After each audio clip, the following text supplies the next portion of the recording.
A big focus at the moment, the FBI says it is investigating a targeted terror attack in Colorado after a man reportedly threw petrol bombs at a pro-Israel event.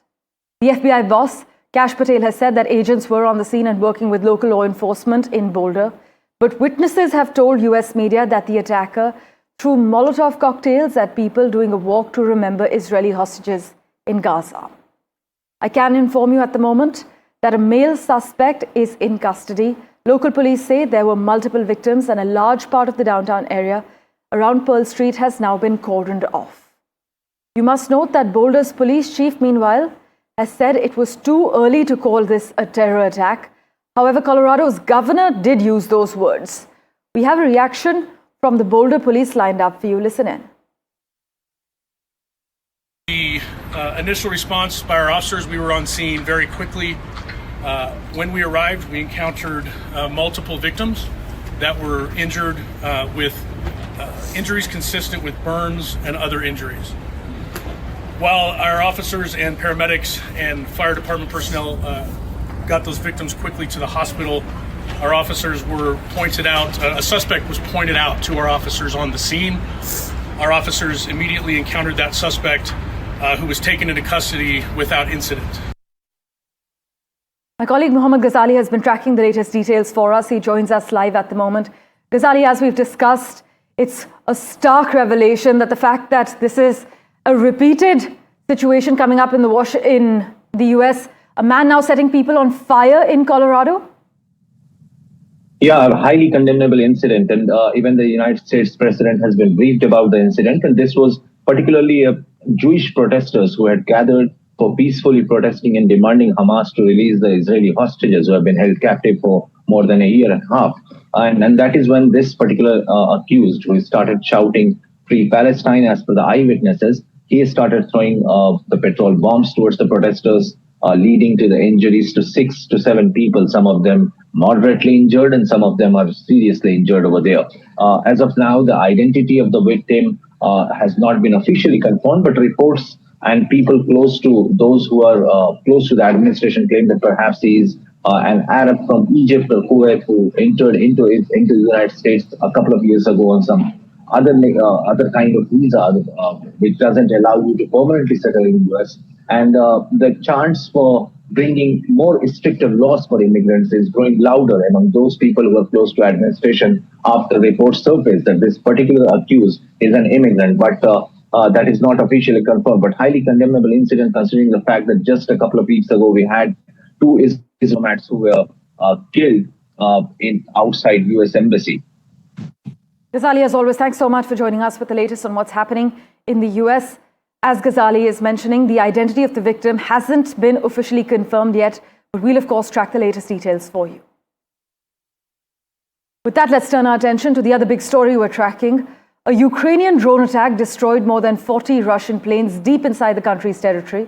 Ukraine's security service has said, while Moscow pounded Ukraine with missiles and drones just hours before a new round of direct peace talks in Istanbul. The so-called spiderweb operation carried out by Ukraine's SBU security service saw drones smuggle thousands of kilometers into Russian territory using lorries before they were unleashed to destroy the aircraft. This is what the SBU has said. Russia has confirmed that Ukraine attacked airfields across 5 regions, causing several aircraft to catch fire.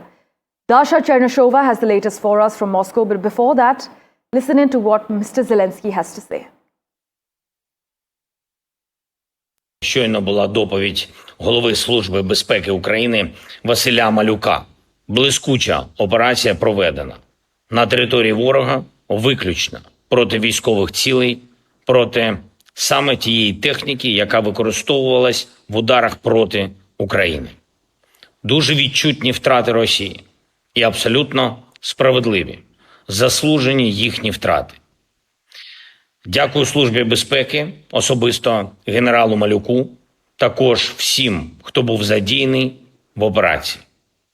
Готували операцію більш ніж 1,5 роки. Планування, організація, всі деталі були ідеально підготовлені.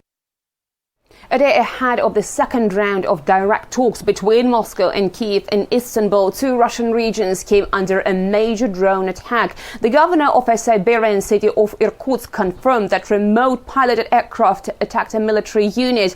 The drones were flying out from the truck parked on the road. A similar attack was reported in the Arctic city of Murmansk. In Russia's border regions of Kursk and Bryansk, two bridges have collapsed within hours overnight. In Bryansk, a bridge collapsed onto a train, killing at least 7 people and injuring more than 70, including at least 3 children. Up to 400 people were on board, many of them children. In Kursk, another bridge collapsed, derailing a freight train. The driver was injured. Senior Russian lawmakers say the attacks aim to complicate talks in Istanbul. Meanwhile, Russian delegation is reported to have departed for Turkey, where Moscow hopes to discuss its draft peace memorandum, as well as documents on possible ceasefire. Dasha Cherneshova, NDTV, Moscow.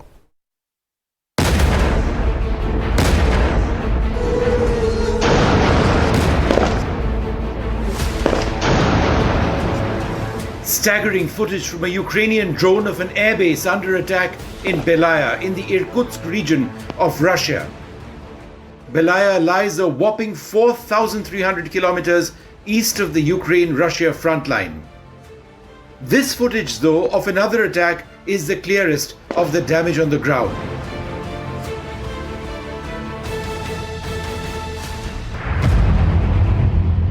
This is the flight line at the Olenia airbase. Several Tu-95 bombers are on fire. The footage is filmed from a Ukrainian drone. Olenia, located to the far north, is 2,000 kilometers from the Russia-Ukraine battlefront. How exactly did this happen?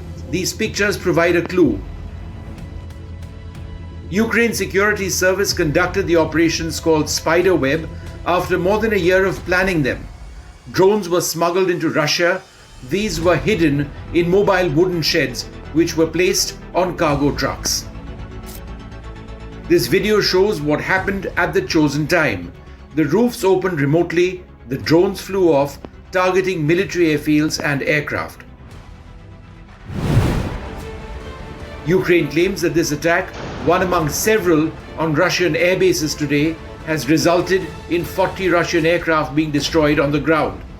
Among them Tu-95, Tu-160 and Tu-22M bombers, the mainstay of the Russian Air Force. The attacks come just a day ahead of scheduled talks between Russia and Ukraine. No clarity at the moment on what will happen now to the peace process. Vishnu Shom for NDTV.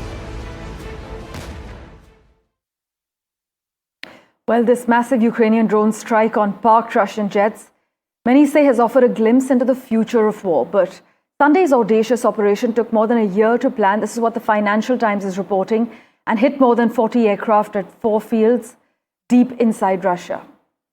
Dubbed Russia's Pearl Harbor by pro-Moscow military bloggers, the attack reflects the prevalence of low-end artificial intelligence-enabled drone tech, and all this is happening just hours before a new round of direct peace talks in Istanbul. For an expert's view on the matter, let's go across to Washington, D.C. Alison Federica joins us live at the moment. Alison, really appreciate your time. Thank you so much for making time for us and joining us on NDTV. Now, how might these latest moves actually reshape Moscow's air power capabilities and also the military calculus going forward? So the big thing that this latest move will do is give Kiev a little bit more leverage in these negotiations that they're going to be entering into tomorrow, or today, I guess, in your time zone. Yeah. The military calculus, the issue for Russia, I think, is going to be more of a domestic security issue of how did this happen? And that is, I think, the immediate military impact of what type of intelligence failure, what type of security failures existed such that Ukraine was capable of carrying out an attack, especially since there was an entire year worth of planning to get to this point in time. Longer term, of course, rebuilding their Air Force capabilities is going to be quite the task. It's going to be very expensive. And this is coming at a time where they've already spent a lot of money on military development and manpower, given that they have been fighting in Ukraine for such a long time. Right. Alison, the timing of the drone attacks, meanwhile. On the eve of Ukraine-Russia peace talks in Istanbul, many say it is striking, but do you see this as a pressure tactic or a potential spoiler to negotiations? I don't think it's going to be a spoiler to negotiations because both sides face heavy constraints in terms of how long can they keep on fighting. The runway for both countries is getting shorter and shorter, so it really is coming down to what kind of deal can we get. I think that Ukraine's move right now with this attack is meant to rattle Russia, to try to project a level of strength and intimidation that we haven't really seen from Ukraine to this point in time. I would also say that right before these strikes occurred in Russian territory, there were also Russian strikes in Ukraine against various Ukrainian targets as well. So I think both sides are trying to demonstrate to the other that they can militarily keep on going if talks fail, and that they're prepared to do that, and that they're trying to show that they can put more damage onto their enemy in an attempt to try to get a better space in negotiation and have some sort of leverage or upper hand on the other. Right. Meanwhile, many are also wondering if AI-powered drones can now fly long distances, recognize targets, strike without radio guidance. What's the plan? How NATO and countries in Asia should actually recalibrate their defense postures? That's something we'll be keeping a close eye on. But Alison, thank you so much for making time for us and joining us on NDTV. So one of the big things that we have to remember is the technology is rapidly changing. And in terms of what defense capabilities are needed to combat drones, is going to be very different than what is needed for, say, a fighter jet or something like that. In the case of the Russian attack, these drones were actually in Russian territory, so the distance was not quite as long. But in terms of satellite capabilities, air protection, air radar defenses, all of those things are going to be much more important moving forward because that's how you're going to take out the drones. That's how you're going to detect them coming in. Well, Alison, we'll keep in touch with you for regular updates. Thanks so much for making time for us. And moving our attention now to home ground, Australia's Deputy Prime Minister and Minister of Defence Richard Marles will be in India and also travel to Sri Lanka, the Maldives and Indonesia from the 2nd until the 5th of June for high-level meetings. According to the Australian government, the visit to India coincides with the 5th anniversary of Australia and India's comprehensive strategic partnership, which underpins our relationship and shared vision for the Indian Ocean as well. And with that, let's turn our attention now to France, where 2 people are dead and nearly 560 have been arrested after disorder broke out following PSG's victory in the Champions League final. A 17-year-old boy was stabbed to death, and a man in his 20s was hit by a car while riding a scooter during these celebrations. Indigo has actually announced that it will be placing a firm order for another 30 wide-body Airbus A350-900 aircraft, taking its total order size to 60 of these long-range jets to fuel its international ambitions. So basically, in April last year, Indigo had actually announced a firm order for 30 A350-900 aircraft, along with purchase options for another 70 planes of the A350 family. But on Sunday, the airline and the European aerospace major Airbus, they've inked an agreement to convert 30 of those options into firm orders. Slipping into a quick commercial break, news and updates continue on the other side in a moment. Do stay tuned.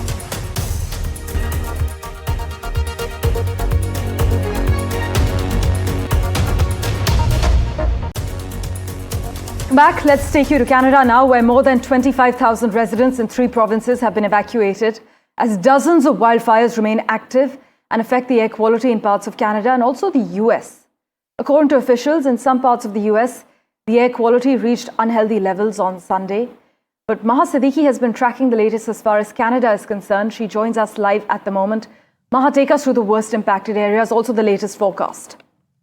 Parmeshwar, dramatic visuals are coming in from Manitoba, where we are seeing the skies turning orange, smoke billowing out, And there is a great threat at this moment to the population in that area. That is why 17,000 people have been evacuated in Manitoba, the province of Manitoba.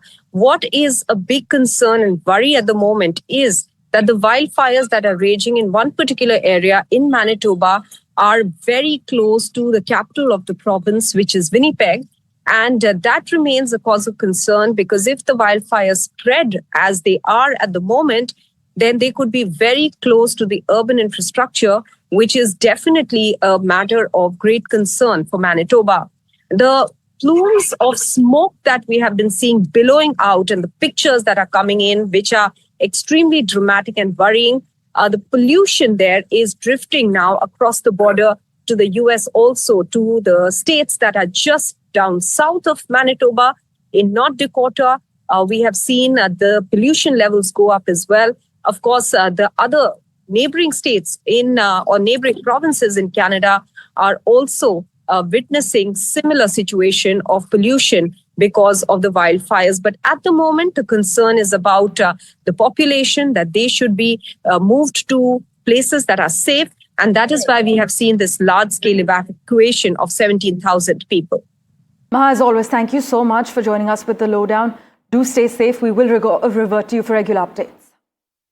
With that, let's turn our attention now to the neighborhood, to Bangladesh, where prosecutors with the International Crimes Tribunal have formally charged former Prime Minister Sheikh Hasina with crimes against humanity, alleging her role in ordering mass killings during a nationwide uprising in July. This is what local media is saying. The charges submitted by Chief Prosecutor Muhammad Tajul Islam and his team accuse Hasina of being the chief instigator behind the violent crackdown that unfolded during the July and August unrest. You must note that Sheikh Hasina's trial will continue today as well. Meanwhile, in staying with updates from Bangladesh, you must also note that the country has restored the registration of the largest Islamist party, allowing it to take part in elections more than a decade after it was removed under the now overthrown government. The Supreme Court overturned a cancellation of Jamaat-e-Islami's registration, allowing it to be formally listed as a political party with the Election Commission.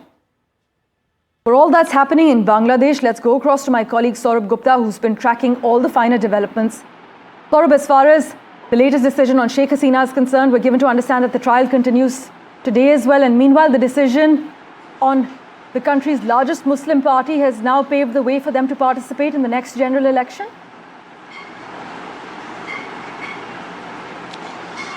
That's right. The Jamaat is a hardline Islamic party, and therefore, it has a history in Bangladesh. And one of the reasons is that many took offense to the Jamaat is because of the fact that the Jamaat had supported Pakistan in the 1971 Liberation War. However, it was banned later by the Sheikh Hasina government. That ban had been overturned after Muhammad Yunus took charge. Now, the implications of the Jamaat perhaps contesting elections, and, if it has a considerable say in the political sort of dispensation in Bangladesh, then there are implications for the neighborhood. And by neighborhood, I also mean India. Now, the Jamaat in the past has taken an anti-India stance. It has also in the past collaborated with China, demanding an independent Rohingya state in the Rakhine state of Myanmar. And that has geopolitical implications for India, including several high-profile strategic initiatives that India has undertaken in the region. So obviously these are worries. Now, this is not the first time that Jamaat will be in politics. Earlier, it has been in politics. It has in fact been an ally of the BNP, the Bangladesh Nationalist Party. And at that time too, relations between India and Bangladesh were not really great. The Jamaat, of course, has historically been opposed to India. It's been a pro-Pakistan organization. In fact, the critics of Muhammad Yunus have accused him of using the support of the Jamaat, who have used the students as a front to cling on to power. The Bangladesh Nationalist Party has demanded elections by December. Yunus, of course, has given a vague timeline. But in all of this, the Jamaat getting its registration back paves the way for this organization to register itself with the Election Commission and possibly contest elections when these elections take place in Bangladesh. Saurabh, as always, thank you so much for joining us with the lowdown. Moving on, a new drug could stop some breast cancer tumors from using hormones to grow. This is what a trial has found. In fact, results from the Serena 6 trial carried out with the Institute of Cancer Research in London suggests that using camizestrant could actually help patients stay well longer and delay the need for chemotherapy. According to Cancer Research UK, the drug works by blocking estrogen from getting into the breast cancer cell, which researchers hope can then stop or slow the growth of cancer. Breast cancer patients given the drug in this trial reduced their chances of the disease progressing by 52% compared to standard therapies. And in other news, China's government has accused the US's Pete Hegseth of trying to sow division in the Asia-Pacific region over his speech at a Singapore Defense Conference where he warned that China was a potentially imminent threat. On Saturday, Mr. Hegseth said that China was credibly preparing to potentially use military force to alter the balance of power in the Indo-Pacific and was rehearsing for the real deal of invading Taiwan. China is now furious. Meanwhile, one of India's best-known wildlife conservationists, Valmik Thapar, has died at his home in Delhi at the age of 73. Dubbed India's Tiger Man, Mr. Thapar dedicated 5 decades of his life to reviving the big cat's dwindling population. In fact, many close to him will tell you that life had questions but no answers. Then the jungle found him. Condolences have poured in from all quarters for the Tiger Man, a name he rightfully earned.